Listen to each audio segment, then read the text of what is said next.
Guys, இந்த வீடியோவில் பைக்கை வந்து கம்ப்ளீட்டாக ஜென்ரல் சர்வீஸ் பண்ண போகிறோம். அதுவும் பார்த்திங்கன்னா வீட்டிலே தான் பண்ண போகிறோம். இந்த வீடியோவில் நம்ம என்னெல்லாம் பண்ண போகிறோம் பார்த்தீங்கன்னா, இன்ஜின் சேஞ்ச் பண்ண போகிறோம், ஃப்ரண்ட்டு டிஸ்க்கு ஏர் எடுக்க போகிறோம், அதேமாதிரி பேக் பிரேக் அட்ஜஸ்ட் பண்ண போகிறோம், அப்புறம் ஏர் ஃபில்டர் செக் பண்ண போகிறோம், அதுக்கப்புறம் பார்த்திங்கன்னா செயின் வந்து அட்ஜஸ்ட் பண்ண போகிறோம். இது எல்லாமே பார்த்திங்கன்னா ஒரே வீடியோவில் பண்ண போகிறோம். இந்த வீடியோ நீங்கள் பார்த்தீங்கன்னா நீங்களும் பார்த்தீங்கன்னா வீட்டிலே வந்து இன்ஜின் சேஞ்ச் பண்ணலாம். அதே மாதிரி இந்த வீடியோவில் என்னென்ன டூல்ஸ் வந்து தேவைப்படும், என்னென்னலாம் நம்ம வாங்கி வச்சுருக்கணும் அப்படின்றத நான் டீட்டெயிலாக சொல்லியிருக்கேன். இது வந்து பார்த்திங்கன்னா எல்லாம் வீட்டிலே பண்ணுறது. ஸோ வீடியோ வந்து ஸ்கிப் பண்ணாமல் பாருங்கள். அது இல்லாமல் வந்து வீட்டில் பண்ணுறதால வந்து எவ்வளோ சேவ் பண்ணலாம் அப்படின்றத நான் வீடியோவில் டீட்டெயிலாக சொல்லியிருக்கேன். ஸோ இந்த வீடியோவில் வந்து கடைசியாக கேல்குலேஷன் போட்டிருப்பேன், எவ்வளோ சேவ் பண்ணலாம், எவ்வளோ செலவாச்சுன்ட்டு. ஸோ வந்து வீடியோ ஸ்கிப் பண்ணாமல் பாருங்கள். ஃபஸ்ட்டு இன்ஜின் ஆயிலேருந்து ஸ்டார்ட் பண்ணுவோம். இன்ஜின் ஆயில் வந்துட்டு ட்ரைன் பண்ணுற போல்டு வந்து கீழே இருக்கும். இதுக்கான ஸ்பேனர் வந்து பார்த்திங்கன்னா 12-13. ஸோ வந்து நீங்கள் வாங்க வேண்டிய ரின்ச்சு பார்த்தீங்கன்னா 12-13. ஸ்பேனர் போடாதீங்க. எப்பயுமே வந்து வீல் போல்டை கட்டும் போதும், அதே மாதிரி ட்ரைன் போல்டு, இந்த மாதிரி இன்ஜின் ஆயில் ட்ரைன் போல்டு கட்டும் போதும் ரின்ச்சு தான் போடணும். அப்போ தான் ஸ்லிப் ஆகாது.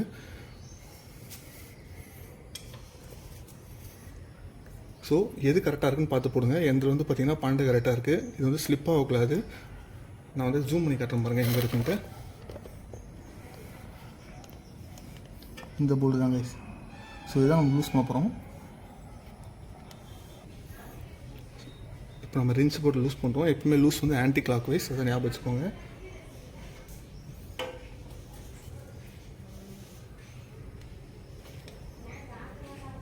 அவ்வளோதான். லைட்டாக லூஸ் ஆனதுக்கப்புறம் கையில் தான் கட்டணும். அதுக்கப்புறம் வந்து இது மாதிரி ஒரு டப்பா எடுத்து வச்சுக்கோங்க. என் வண்டி இன்ஜின் கெப்பாசிட்டி பார்த்தீங்கன்னா 1 லிட்ரு. ஸோ நான் 1 லிட்டர் டப்பா எடுத்துக்கிறேன்.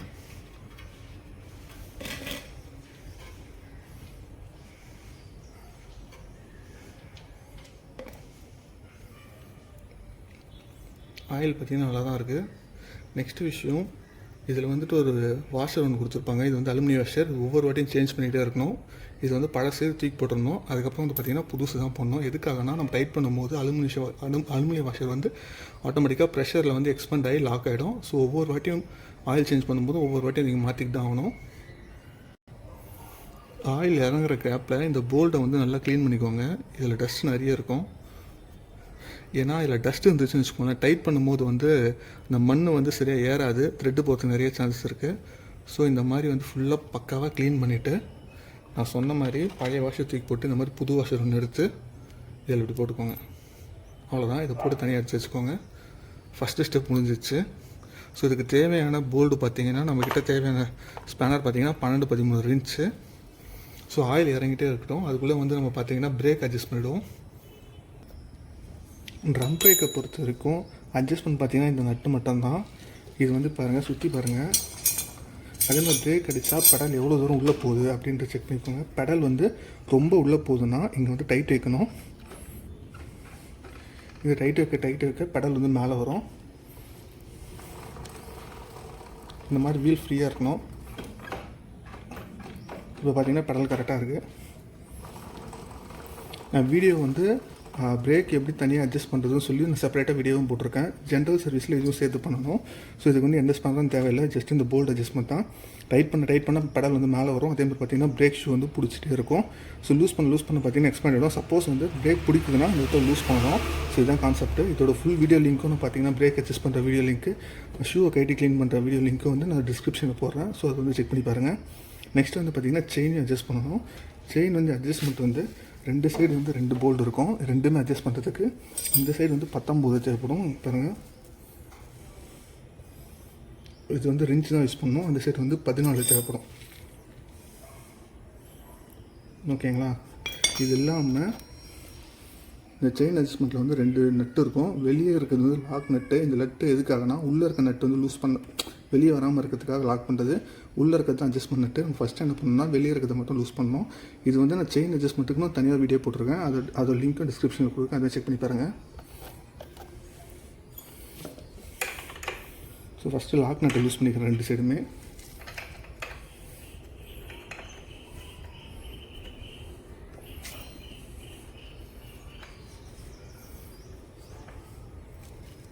அவ்வளோதான். லாக் நட்டை லூஸ் பண்ணதுக்கப்புறம் லாக் நட் எவ்வளோ நாளும் யூஸ் பண்ணிக்கலாம், ஒன்றும் பிரச்சனை இல்லை. நெக்ஸ்ட்டு வந்து மெயின் போல்டு, வீல் போல்டு இருக்கு பாருங்கள், அதை யூஸ் பண்ணணும்.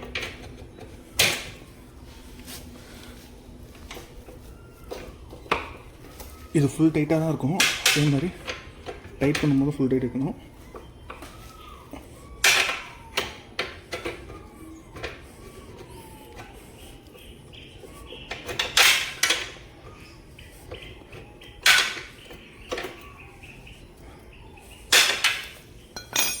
அவ்வளோதான் கைஸ், இது லூஸ் பண்ணியாச்சு. இப்போ என்ன பண்ணோன்னா 2 சைடுமே ஈக்குவலாக இந்த போல்டு இருக்கு பாருங்கள், உள் சைடு அட்ஜஸ்ட்மெண்ட் நெட் இருக்குல்ல, அதை வந்து டைட் பண்ணணும். டைட் பண்ண என்ன ஆகும்னா செயின் வந்து வெளியே வரும். அப்போ வந்து பார்த்திங்கன்னா செயின் டைட் ஆகும். அதேமாதிரி செயினோட லென்த் ப்ளே வந்து பார்த்திங்கன்னா 3/4 இன்ச்சு தான் ஆடணும். ஸோ அதுக்கேற்ற மாதிரி அட்ஜஸ்ட் பண்ணிக்கோங்க. ஸோ 2 சைடும் ஈக்குவலாக டைட் பண்ணோம். இந்த சைடு ஒரு மரம் வைக்கிறேன்,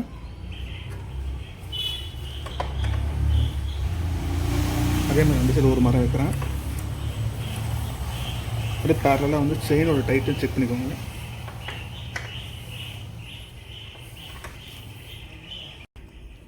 இப்போ 2 சைடும் ஈக்குவலாக வச்சதுக்கப்புறம் யாரையாச்சும் ஒருத்தர் பிரேக் வந்து பிடிச்சிக்க சொல்லுங்கள். இப்படி ரன் பண்ணி விட்டுட்டு பிரேக்கை பிடிச்சிக்கிட்டு இப்போ வந்து லாக் இதை வந்து 2 சைடு டைட் பண்ணோம். எதுக்காக பிரேக் பிடிக்கிறோன்னா அப்போ தான் வந்து பார்த்திங்கன்னா பிரேக் ஷூ வந்து வீலை வந்து ஸ்ட்ரைட்டாக பிடிச்சிருக்கோம். இப்போ வந்து டைட் இருக்கிறது வந்து ஃபுல் டைட் வைக்கணும்.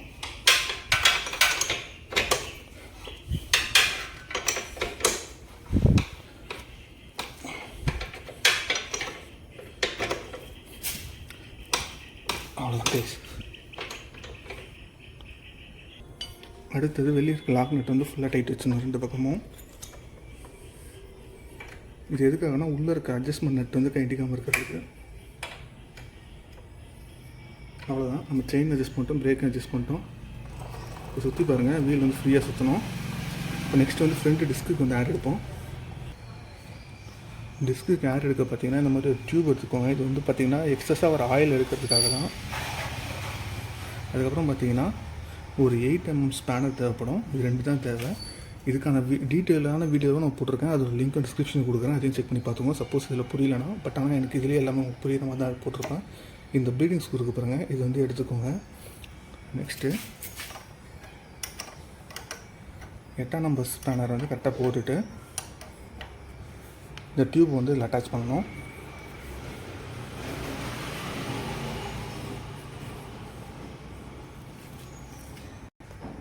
இந்த மாதிரி போட்டதுக்கப்புறம் மேலே லிவரை வந்து இந்த மாதிரி ப்ரெஷர் கொடுத்து அழுத்து பிடிச்சிக்கணும். விட்டுறக்கூடாது, எக்காரணத்தை கொண்டு விட்டுறக்கூடாது. மேலே அழுத்தி பிடிச்சிக்கிட்டு இந்த இடத்த லூஸ் பண்ணணும். எக்காரணத்தை கொண்டு மேலே விட்டுறக்கூடாது.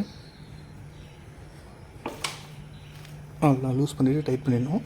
டைட் பண்ணதுக்கப்புறம் தான் மேலே லிவரே ரிலீஸ் பண்ணணும். அப்படி ரிலீஸ் பண்ணால் தான் ப்ரெஷர் வந்து கரெக்டாக இருக்கும். திருப்பி டைட் பண்ணிவிட்டேன். டைட் பண்ணதுக்கப்புறம் திருப்பி மேலே ப்ரெஷர் கொடுத்து இப்போ லூஸ் பண்ணி டைட் பண்ணுறேன். அவ்வளோதான் கைஸ். இப்படி தான் டிஸ்க்கு வந்து ஆட் எடுக்கணும். இதுக்கான டீட்டெயில் வீடியோவும் நான் வந்து ஆல்ரெடி போட்டிருக்கேன், அதோட லிங்க்கும் டிஸ்கிரிப்ஷனில் கொடுக்குறேன். அவ்வளோதான் கைஸ். அதுக்கப்புறம் வந்துட்டு வீலை மட்டும் சுற்றி பார்த்துக்கோங்க, ஃப்ரீயாக இருக்கான்ட்டு. ஸோ டிஸ்க்கு ஆட் எடுத்தாச்சு.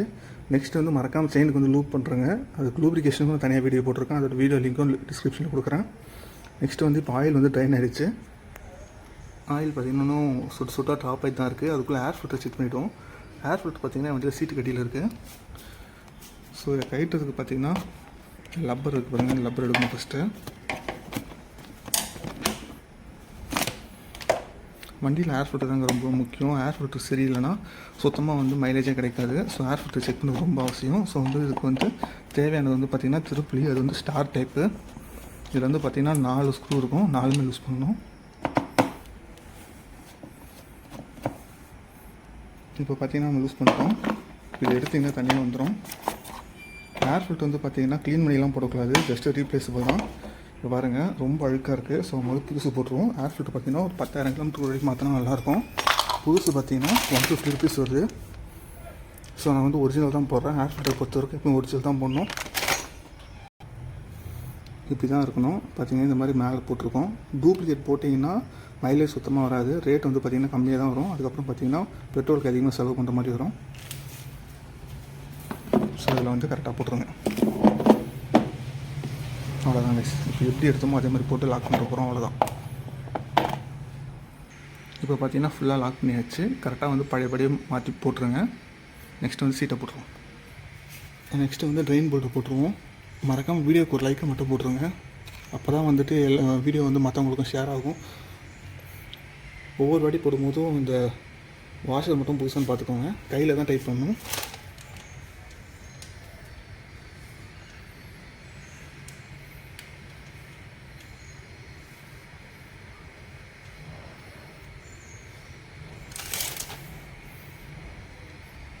ஒன்ஸ் கையில் டைட் பண்ணதுக்கப்புறம் கடைசியாக வந்து ரின்ஸ் போட்டு டைட் பண்ணுறேங்க.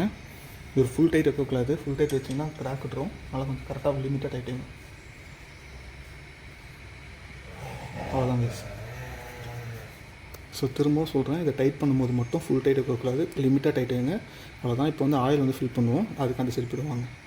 ஸோ நெக்ஸ்ட்டு இந்த லிப்ஸ்டிக் வந்து கைட்டிக்கோங்க. இது வந்து கொஞ்சம் பார்த்து கைட்டுங்க. சப்போஸ் டைட்டாக இருந்ததுன்னா துணி வச்சு கட்டி முடிச்சு கைட்டுங்க.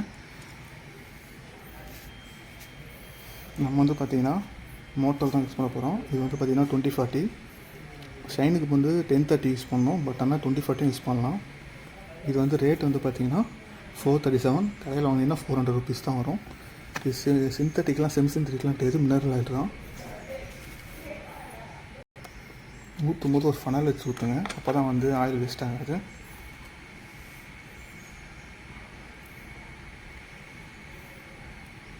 ஒரு சில பேர் கேட்பாங்க சிந்தட்டிக்கே யூஸ் பண்ணலாம்ல அப்படின்ட்டு. ஆக்சுவலாக சிந்தட்டிக் வந்து பார்த்திங்கன்னா 5000 கிலோமீட்டர் சொல்லுவாங்க. ஆனால் வந்து பார்த்திங்கன்னா 3000 கிலோமீட்டரில் இன்ஜின் நாய்ஸ் மாறிடும். அதனால் வந்துட்டு நீங்கள் எனக்கு தெரிஞ்சு மினரல் ஆயிலே யூஸ் பண்ணலாம். ஃபஸ்ட்டு புது வண்டி ஒரு 10,000 கிலோமீட்டர் வரைக்கும் கரெக்டான ஆயில் யூஸ் பண்ணுங்கள். 10,000 கிலோமீட்டருக்கு மேலே போயிடுச்சுன்னா செமி சிந்தட்டிக்கே யூஸ் பண்ணுங்கள். அதுக்கப்புறம் ஒரு 50,000 கிலோமீட்டர் மேலே போயிடுச்சுன்னா இந்த மாதிரி மினரல் ஆயிலை யூஸ் பண்ணுங்கள்.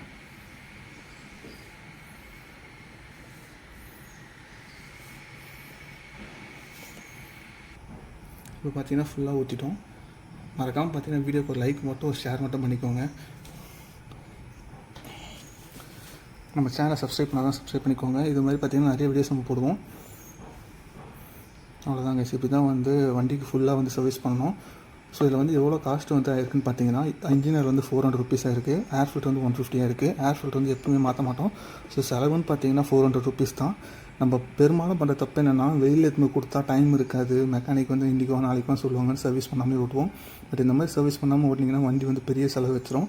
அதனால் வந்து பார்த்திங்கன்னா நம்மளே வந்து இன்ஜினியர் மாற்றிக்கலாம், நம்மளே பிரேக் அட்ஜஸ்ட் பண்ணிக்கலாம், நம்மளே செயின் அட்ஜஸ்ட் பண்ணிக்கலாம். இதுக்கு வந்து பார்த்திங்கன்னா செலவு வந்து அந்த அளவுக்குலாம் ஆகாது.